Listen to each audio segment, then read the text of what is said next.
أحل لكم ليلة الصيام الرفث إلى نسائكم هن لباس لكم وأنتم لباس لهن علم الله أنكم كنتم تختانون أنفسكم فتاب عليكم وعفى عنكم فالآن باشروهن وابتغوا ما كتب الله لكم وكلوا واشربوا حتى يتبين لكم الخيط الأبيض من الخيط الأسود من الفجر ثم أتموا الصيام إلى الليل ولا تباشروهن وأنتم عاكفون في المساجد تلك حدود الله فلا تقربوها كذلك يبين الله آياته للناس لعلهم يتقون ولا تأكلوا أموالكم بينكم بالباطل وتدلوا بها إلى الحكام لتأكلوا فريقا من أموال الناس بالإثم وأنتم تعلمون يسألونك عن الأهلة قل هي مواقيت للناس والحج وليس البر بأن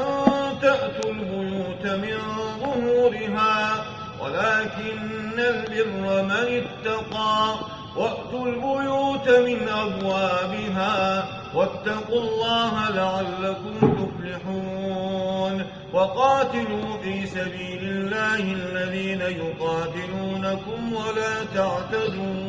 ولا تعتدوا إن الله لا يحب المعتدين.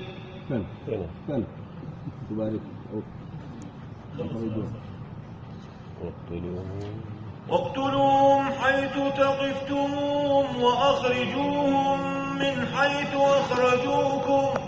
والفتنة أشد من القتل ولا تقاتلوهم عند المسجد الحرام حتى يقاتلوكم فيه فإن قاتلوكم فاقتلوهم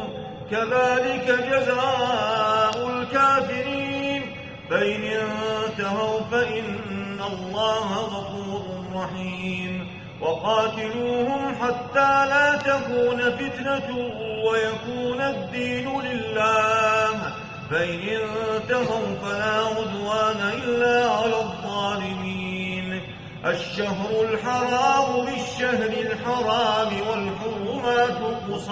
والحرمات قصاص فمن اعتدى عليكم فاعتدوا عليه بمثل ما اعتدى عليكم واتقوا الله واعلموا أن الله مع المتقين وأنفقوا في سبيل الله ولا تلقوا بأيديكم إلى التهلكة وأحسنوا إن الله يحب المحسنين وأتموا الحج والعمرة لله فإن أحصرتم فما استيسر من الهدي ولا تحلقوا رؤوسكم حتى يبلغ الهدي محله فمن كان منكم مريضا أو به